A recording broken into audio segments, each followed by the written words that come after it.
অযোধ্যা রাম মন্দির নির্মাণ করেছে কোন company? BNM, L and T, DNR, আর&সি।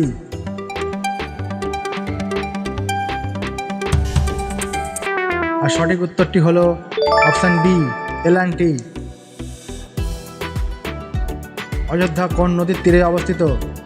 Chenab, Saryu, Ganga, Jhelum.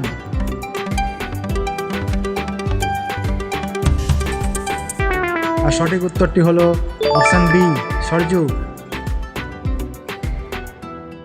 World emoji day কবে পালিত হয়?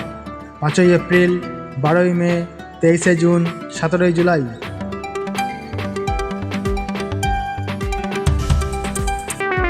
আর সঠিক উত্তরটি হলো অপশান ডি, 17ই জুলাই। রামকে ভগবান বিষ্ণুর কততম অবতার বলে মনে করা হয়? 7ম, 8ম, 9ম, 6ষ্ঠ।